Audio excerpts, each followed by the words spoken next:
tais-toi, tais-toi, tu parles trop. Non mais pour un chrétien, tu parles trop. On dit il y a un petit truc dans l'église, c'est toi qui parles. On dit quelqu'un est en train de faire telle chose là-bas, c'est toi qui es en train de parler. Tais-toi. Parfois se taire, c'est la sagesse. Et c'est ce que nous allons voir aujourd'hui. On y va.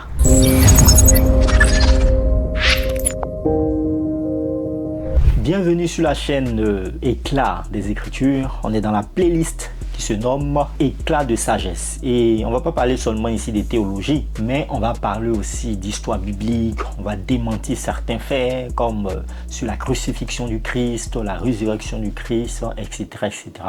D'ailleurs, vous pouvez découvrir les deux vidéos qui sont sur la chaîne qui se nomment Pourquoi le mal persiste encore aujourd'hui et est-ce que Dieu permet-il le mal? Est-ce qu'il est l'auteur du mal? Aussi, une autre vidéo qui s'intitule Le procès de Christ. Vous pouvez découvrir toutes ces vidéos sur la chaîne Éclat des Écritures. Aujourd'hui, on va parler d'un point très important. On va parler d'une certaine notion de sagesse. D'accord? Donc, on va se parler tranquillement, mais à l'aide des Écritures, en nous appuyant sur les Écritures, sur la Bible. D'accord? 12 moments où tu dois garder le silence, où tu dois fermer ta bouche. 12 moments. La Bible même nous enseigne de nous taire parfois. Donc c'est hyper important. Premier point, quand tu es en colère, c'est vrai, on nous interdit, ou la Bible nous interdit d'être en colère, mais parfois on se met en colère quand même. Quand tu es en colère, mon gars, ferme ta bouche. Proverbe 14, verset 29 nous dit: celui qui est lent à la colère a une grande intelligence. Celui qui est lent à la colère, il a une grande intelligence. Quand tu sais que tu es en colère, ne prends pas de décision. Quand tu sais que tu es en colère, ne parle pas. Vaut mieux garder le silence dans cette situation. Ça va toi-même t'aider et ça va aider ton entourage. Parce que si tu te mets à parler, tu vas dire des choses qu'après tu risques de regretter. Tu vas insulter des gens. Tu vas faire sortir des paroles qui ne te reflètent même pas. Donc mon ami, si tu es en colère, c'est mieux tu te tais. Ensuite, on va dans Proverbe 29, verset 11. Il est écrit: l'insensé met en dehors toute sa passion, mais le sage le contient. L'insensé met en dehors toute sa passion. D'accord? Mais le sage le contient. Quand tu sais que ce que tu veux faire sortir, c'est pas bon, c'est mieux, il faut te taire. Quand tu sais que ce que tu veux faire sortir, ça risque de blesser l'autre, c'est mieux, il faut te taire. C'est pas tout. Les sages d'Israël nous disent aussi, dans la tradition, qui est fort? Celui qui maîtrise son inclination. Et le Talmud aussi nous dit: celui qui se met en colère est comparable à un idolâtre. Tu imagines ça? Celui qui se met en colère est comparable à un idolâtre. Tu peux être en colère, mais il ne faut pas l'exprimer. N'exprime pas ta colère. Tu es en colère dans ton couple, sors. Tu es en colère pendant que tu enseignes dans ta classe, il faut sortir. Tu es en colère dans une certaine situation, mets-toi à l'écart seul. C'est-à-dire, mets-toi dans un environnement où c'est calme. D'accord? Pour revenir à ton état stable. Point numéro 2. Quand on te provoque, oui. Quand on te provoque aussi, il faut garder le calme. Garde le silence. Tu n'es pas obligé de répondre. Même Jésus, on le provoquait quand on l'envoyait devant la justice romaine. Là. On le provoquait aussi. D'ailleurs, il y a une vidéo très intéressante là-dessus qui s'appelle Le procès de Jésus. Mais qu'est-ce qu'il a fait? Il a gardé le silence. Il n'a pas parlé parce qu'il savait que c'était des provocations. Proverbe 26, verset 4. Ne réponds pas à l'insensé selon sa folie. Il y a des gens qui vont venir te poser des questions. Ce n'est pas parce qu'ils veulent savoir, mais c'est parce qu'ils veulent te tester. Il y a des gens qui vont venir te poser des questions. Ce n'est pas parce qu'ils veulent tellement ta réponse, mais c'est parce qu'ils veulent t'énerver.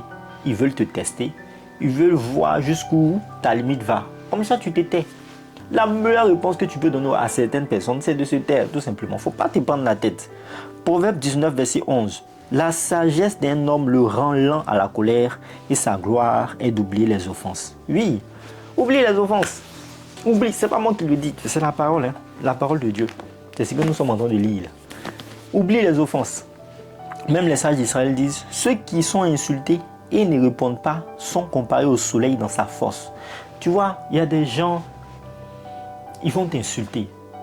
Et toi, tu vas te mettre dans toute ta colère. La meilleure réponse que tu peux donner à ceux-ci, c'est de te taire. Oui, c'est de te taire parce que je vois des personnes, on les insulte et ils se mettent en même temps en train de de se mettre dans tous leurs états. Non, tais-toi. Simplement, tu te tais. Tu vois, ça te donne de la grandeur, ça te donne de la hauteur. Tu prends de la hauteur par rapport à cette personne. Parce que le problème, c'est que les fous veulent emmener aussi d'autres personnes à être fous. Donc, ils te provoquent pour te tirer dans leur folie. Toi, garde de la distance, prends de la hauteur, comme l'aigle. D'accord? L'aigle n'est pas comparable au poulet. Le poulet, il est en bas, l'aigle vole en haut. Donc, si on te provoque pour que toi, tu deviennes un poulet, toi, tu dis non, je ne suis pas un poulet, je ne suis pas dans la basse-cour, je vole dans la hauteur. Tu comprends ça? C'est une question de mindset. Quand tu n'as pas tous les faits, je vois des gens, ça c'est le point 3. Quand tu n'as pas tous les faits, je vois des gens qui se mettent en colère ou qui parlent trop dans une certaine situation. Ça me rappelle quelque chose. Un jour, il y a un ami qui est venu m'expliquer une histoire. Il me disait non, tu as vu un tel, voilà ce qu'il a fait, voilà ce qu'il a fait, voilà ce qu'il a fait. Et moi, j'ai appelé le tel en question, donc l'autre ami, pour lui dire, ah, mais pourquoi tu as fait ceci, pourquoi tu as fait cela? Et l'ami, qui est un homme de Dieu, bien sûr, qui m'a dit, mais moi, j'aurais aimé que tu écoutes ma version. Que quand il y a un souci, viens me voir me disant, j'ai écouté la version d'un tel, quelle est ta version? Mais bon, tu n'écoutes pas la version, tu viens, tu parles, que ça, franchement, c'est pas cool. J'ai dit, effectivement, il a raison. Quand tu n'as pas tous les faits, garde ton calme, récolte tous les faits, et puis tu viens maintenant te plaindre. Mais tu ne peux pas te plaindre de quelque chose où tu n'as pas tous les faits. C'est pas possible. Proverbe 18, verset 13 dit, celui qui répond avant d'avoir écouté fait un acte de folie. Il y a des gens qui ne savent pas écouter. Ils ne récoltent pas tous les faits. Va, tu prends tous les faits. Quand tu as tous les éléments, tu es capable maintenant de venir donner ton avis sur une certaine histoire. Quand tu n'as pas tous les faits, mon gars, tais-toi. Ne parle pas. Garde le silence. Hein? Deutéronome 1, verset 16. Écoutez vos frères et jugez avec justice. Écoutez vos frères et jugez avec justice. D'accord? Il faut les écouter. Tu les écoutes tous. Et puis maintenant, tu peux parler. Il ne faut pas parler trop vite. Parce que le gars, il a l'habitude de faire ça. Ou bien le gars, quand tu le regardes, il ressemble à ça. Donc toi aussi, tu viens donner ton avis sans pour autant écouter tout le monde. Même les sages d'Israël nous disent, soyez lents dans le jugement. Hein? Soyez lents dans le jugement, les gars. 4. Quand tes paroles peuvent blesser, il faut garder le silence. Hein? Proverbe 18, verset 21. La vie et la mort sont au pouvoir de la langue. Parfois, tu n'as pas forcément l'intention de blesser, mais ce que tu dis, ça blesse. Vous voyez un peu? Vous voyez, il y a ce que tu dis et puis il y a ce que l'autre entend. Tu as l'intention de dire telle chose, mais l'autre peut entendre autrement. Ça me rappelle un jour, j'ai contacté un frère, on se connaît depuis longtemps, et je lui ai dit, oui, je salue ton épouse et tes nombreux enfants. Vous voyez un peu? Nombreux enfants, lui, il a interprété ça autrement. Du coup, il m'a répondu, voilà, d'une manière assez bizarre. Après, je me suis dit, mais pourquoi le frère m'a répondu comme ça? C'est de la manière que moi-même, je me suis adressé à lui. Je lui ai dit, avec tes nombreux enfants. Tu vois, lui, il a interprété ça d'une autre manière. Que peut-être il a des nombreux enfants, il ne sait pas se contenir, etc., etc. Alors que moi, je n'étais pas dans ce but et je voulais saluer tout le monde de sa famille. Tous ses enfants particulièrement. Voilà. Et en même temps, chez nous, en Afrique, quand on a beaucoup d'enfants, c'est un signe de richesse, quoi. Voilà, c'est un signe de richesse. Ce n'est pas un signe de dire qu'on ne sait pas se contenir et tout. Ça vient d'une autre culture. Chez nous, en Afrique, quand on a beaucoup d'enfants, c'est une bonne chose. C'est vu positivement.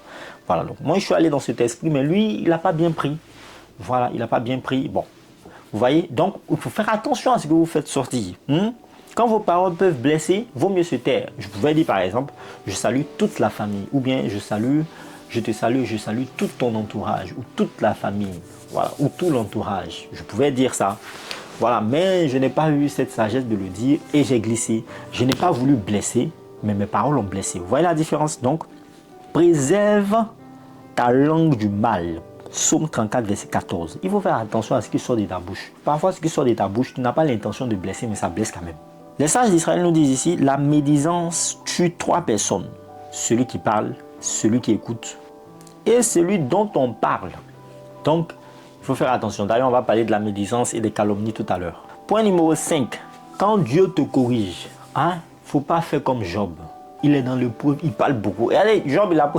Quand vous voyez Job là, ils ont raconté son histoire, je crois, dans les 2 premiers chapitres. Mais le livre de Job, ça continue jusqu'à chapitre... Attendez, on va voir ici. Ça continue jusqu'au chapitre, on va dire au chapitre 30, après 31, 32, 33, 34, 35, 36, 37, 38, 39, 40.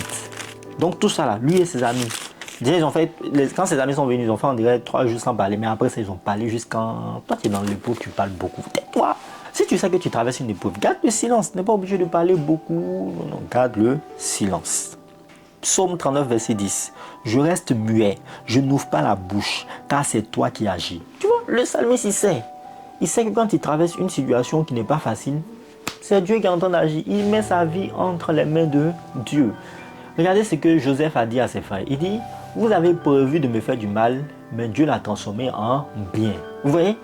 Donc lui, pendant qu'il traversait ses épreuves dans le puits, en prison, en Égypte et tout, il était calme. Hein? On n'a jamais vu Jacob dire, ah, mais pourquoi j'ai vu la lune et les 11 étoiles se prosterner devant moi. Pourquoi je traverse ces épreuves-là? Il était calme. Il sait que Dieu sait ce qu'il fait. Il avait confiance en Dieu. C'est ça aussi qu'on appelle la confiance. Il faut garder le silence. Hein? Comme les sages d'Israël nous disent, les épreuves purifient l'homme. Ça purifie l'homme. Numéro 6. Face à l'injustice. D'accord? La Bible dit en Isaïe 53, verset 7. Il dit, la Bible nous dit qu'il n'a point ouvert la bouche. Et c'est ce qui s'est passé. Et Jésus savait qu'il devait passer par la croix. Que tout ce qu'ils étaient en train de faire là, c'était une injustice. Il n'a rien fait de mal. On l'a accusé de blasphème, mais ça ne tenait même pas. Vous pouvez voir la vidéo, elle est là encore. D'accord? Le procès de Jésus. Donc, face à l'injustice, garde le silence. Si tu sais que c'est une injustice, il faut garder le silence. Dieu même, il va faire ton palabre. Il ne faut pas parler beaucoup. Garde le silence, mon frère. Garde le silence, ma soeur.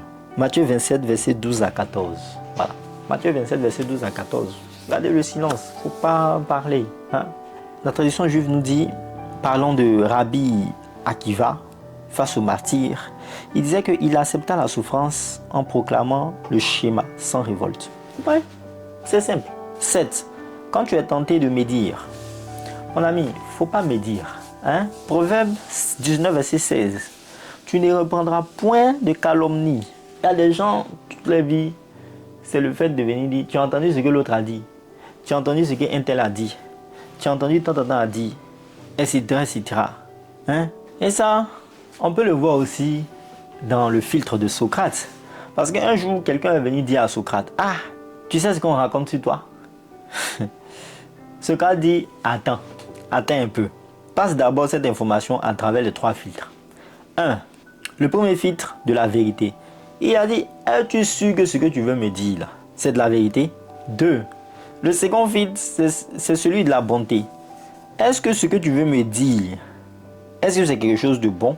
Et ensuite, le troisième filtre, est-ce que ce que tu veux me dire là, est-ce que c'est vraiment utile? La bonté, la vérité et l'utilité. Hein? Donc arrêtez de calomnier. Le livre de Jacques nous dit que la langue est un petit membre. Un petit membre, mais il peut enflammer tout le corps. Il y a des gens, ils sont là, ils disent non, tu as entendu ce qu'un tel a dit, tu as entendu ce que l'autre a dit, La Bible nous interdit de médire. Arrêtez avec la médisance. Proverbe 13, verset 3. Celui qui garde sa bouche préserve son âme. Celui qui garde sa bouche. Quand on dit garder sa bouche, c'est fermer ta bouche. Tu préserves ton âme. Même dans la tradition juive, il est dit que Rabbi Israël nous disait dans son œuvre que surveiller sa langue est une condition de sainteté. Wow. La langue, dangereux. La vie et la mort sont au pouvoir de la langue. On a déjà cité ce passage. Ensuite, 8. Dans la prière et la contemplation. Ça paraît contradictoire. Hein? Oui, mais quand on prie, on parle à Dieu. Mais parfois, il faut se taire aussi, il faut écouter Dieu. Oui, quand on prie là, la prière n'est pas un monologue. La prière est un dialogue. Tu parles, Dieu te répond. Habakkuk 2, verset 20. Que toute la terre fasse silence devant lui. Parfois, tu vas arriver dans un moment où le Saint-Esprit va te conduire à fermer ta bouche. Tu as parlé, il y a des gens qui vont en prière, ils disent non, il a fait 12 heures de prière. Tu vois, il a parlé en langue. Rabaché, il a invoqué tout. Le feu, il a appelé le feu. Il a sauté ici, il a mis des mitraillettes, c'est bien. Mais à un moment donné, il faut te taire et puis il faut écouter ce que Dieu a dit. Hein? Comme Samuel dans la maison d'Élie, Dieu l'a appelé et il a écouté Dieu. La Bible dit qu'il ne laisse tomber aucune parole du Seigneur par terre, que ce soit ton partage. Psaume 46, verset 11. Tenez-vous tranquille et sachez que je suis Dieu. Tiens-toi tranquille. Il y a des gens qui sont dans la prière, ils vont sauter. Il y a un temps pour sauter dans la prière et puis il y a un temps pour fermer ta bouche et puis il faut écouter Dieu. La tradition juive même nous dit, le pieux se préparait 1 heure en silence avant la prière. Le pieux se préparait 1 heure en silence avant la prière, nous dit la tradition juive. Avant même la prière, là, il gardait une position de silence, ça te permet d'être calme. Hein mon gars? Point numéro 9, face à la souffrance d'autrui. Ecclésiaste 3, verset 7. Il y a un temps pour se taire. Même les amis de Job, quand ils sont venus voir Job, là, ils ont vu que Job était en train de souffrir. Mais ils se sont tués d'abord. On dit ils ont gardé le silence 7 jours. Tu t'imagines? Attendez, quelqu'un est en train de souffrir, ils viennent. Au lieu de dire, hé Yako, oh, qu'est-ce que tu traverses? Oh, vraiment mes condoléances, tes enfants sont morts. Oh, ils ont gardé 7 jours. En train de regarder Job comme ça, en silence. Et je m'imagine 7 jours en silence. Comme ils ont mangé et tout ça, miséricorde. Hein? 7 jours en silence. Il faut te taire. Tais-toi, mon gars. Non, tais-toi. Tais-toi. Tu viens voir quelqu'un souffre. Parfois, là, la personne n'a pas juste besoin que tu lui dises mes condoléances. Parfois, la personne n'a pas besoin pour dire je compatis, ça va aller, ou bien du courage. La personne a juste besoin que tu sois à ses côtés, qu'il sente une présence humaine et que tu te taises. Hein? Les amis de Job sont venus le voir là. 7 jours, ils ont gardé le silence avant de faire leur long discours. Tais-toi, mon ami, face à la souffrance d'autrui, tais-toi. Même les sages d'Israël nous disent, le consolateur ne parle pas avant que l'endeuilleur parle. T'as compris ça? Point numéro 10, tais-toi quand on te confie un secret. Non, il n'y a plus les gens de confiance. Non, c'est grave, hein? C'est grave. Il n'y a plus les gens de confiance. Il n'y en a plus, les gens de confiance. Ils sont rares. Proverbe 11, verset 13 nous dit, celui qui répand la calomnie dévoile les secrets, mais celui qui a l'esprit fidèle les garde. C'est pas tout. Proverbe 20, verset 19 nous dit, celui qui répand les secrets est un rapporteur, un papato. Papato. Hein? Chez nous, les Ivoiriens, on appelle ça papato. C'est quelqu'un qui parle seulement. Tu ne peux pas lui confier ses secrets. Tu lui dis petit truc, il va parler. Ne te mêle pas avec l'homme aux lèvres ouvertes. Les lèvres ouvertes, tout ça bouge. Il y a une soeur, elle est tombée ici. Elle vient te dire son secret. Toi, demain, là, toute l'église est informée. C'est-à-dire, on ne peut pas te parler. Tu es quel genre de personne? Tu es quel genre de personne? Non, toi, tu es quel genre de personne? C'est-à-dire, parfois même, il y a des gens qui viennent te dire quelque chose là. C'est pas parce qu'ils n'ont pas à parler à d'autres personnes, hein, mais c'est parce qu'ils ont envie de partager ça. Et puis, c'est pas forcément, quand ils vont venir te parler là, c'est pas forcément qu'ils vont te dire, ah, faut pas dire ça à quelqu'un. Mais il y a des sujets sensibles. Il y a des sujets sensibles. Quelqu'un vient dire, ah, ma soeur, j'ai traversé telle chose dans ces derniers temps, j'ai eu fausse couche. Ah, comme tu es mon ami, je suis venu te dire ça, franchement. Toi-même, quand elle t'explique fausse couche, là, tu sais que c'est un sujet sensible. Demain, là, elle t'a dit à toi seul, toute l'église est informée que la soeur Bernadette ou Jeannette a eu fausse couche. Tu es quel genre de personne? Tais-toi, même si elle t'a pas dit qu'il ne faut pas dire à tout le monde. Là. Mais tu sais que tu as le bon sens, tu as le Saint-Esprit. Tu sais que c'est une information sensible que tu dois te taire là-dessus. C'est pas tout ce qu'on va venir te dire là. Et on va te dire que non, faut pas parler, c'est un secret. Hein. Il y a des choses qu'on vient te dire, toi-même tu sais que ça là c'est sensible. Je dois fermer ma bouche là-dessus. Je ne dois pas raconter à quelqu'un. Les sages d'Israël nous disent ici, celui à qui une parole est confiée ne doit pas la révéler, sauf autorisation explicite. Lévitique 19, verset 16. Tu ne répandras point de calomnie parmi ton peuple. Je répète ça encore. Tu ne répandras point de calomnie parmi ton peuple. Lévitique 19, verset 16. Les gens même ils ont entendu quelque chose là. On n'a pas dit si c'est vrai ou mais si c'est faux. Tu vas venir répondre. Et puis au fur et à mesure que tu réponds, la chose est déformée. Tu vas aller dire que la femme a fait fausse couche. D'autres vont aller dire, ça fait sa deuxième fausse couche maintenant. Ah, ils vont déformer. Jusqu'après le nom de la seule est gâté dans toute l'église ou dans toute l'entreprise. Tout ça à cause de toi. Ferme ta bouche, on ne peut pas te parler. Toi, on ne peut pas te parler. 11. Tais-toi quand tu es parmi ceux qui savent plus que toi. Quand tu es dans un endroit où tu es entouré de gens que toi-même tu sais qu'ils sont plus que toi. Par exemple, tu vas à une conférence où tu es entouré que de pasteurs, où tu es entouré que d'hommes de Dieu, qui ont fait des exploits, etc. Il faut te taire et puis il faut les écouter. Il y a des gens comme ça, hein, quand ils se trouvent entre les grands, là, ils ouvrent les bouches. Il y a une histoire comme ça, il y a un pasteur qui allait rencontrer Benny Hinn, ouais, son fils spirituel. Quand ils sont arrivés là, le fils spirituel, il ne connaissait pas Benny Hinn. Bien, donc il a commencé à parler, ah non, moi j'ai fait ça, moi j'ai fait ceci, ah non, moi j'ai fait cela, ah non, moi je suis allé là. Quand ils ont fini la conférence, ils ont venu là. Le père lui a demandé, tu savais avec qui tu étais là? Il dit non, il dit c'est Benny Hinn. Le nombre de personnes qu'il a réunies, le nombre de croisades qu'il a fait, est-ce que toi tu sais? Même si tu l'as entendu parler, toi tu étais là, tu ouvrais ta bouche seulement. Le pasteur l'a laissé. Quand tu te trouves parmi des gens qui connaissent plus que toi, il faut la fermer. Et puis il faut les écouter. Si demain, Tu as une licence, tu te trouves une conférence où il y a beaucoup de docteurs, il faut aller apprendre avec eux. Tu as un master, va aller apprendre. Il faut les taire. Quand tu vas être à côté là, ils vont parler de leur recherche, de leur sujet de recherche. Tu vas voir, ça va toi-même te challenger. Quand tu es un serviteur, tu accompagnes un pasteur, vous allez dans une grande réunion ou grande conférence des pasteurs, etc. Tais-toi, tu vas écouter. Ils vont révéler des secrets. Ils vont te détailler certaines méthodes d'exégèse, certaines méthodes pour interpréter la Bible. Ils vont même te parler de leur expérience avec le Saint-Esprit. Tout ça, ça te nourrit. Et toi, tu ouvres ta bouche seulement, ou tu ne dois pas ouvrir. Il faut attendre le jour que tu seras à l'écodime. Les enfants, là, tu vas parler. Pour l'instant, là, tu es parmi des gens qui sont plus que toi. C'est un principe. C'est l'inférieur qui est béni par le supérieur. On parle d'une manière spirituelle. Ce n'est pas dit qu'il y a des gens qui sont plus supérieurs que d'autres. Non.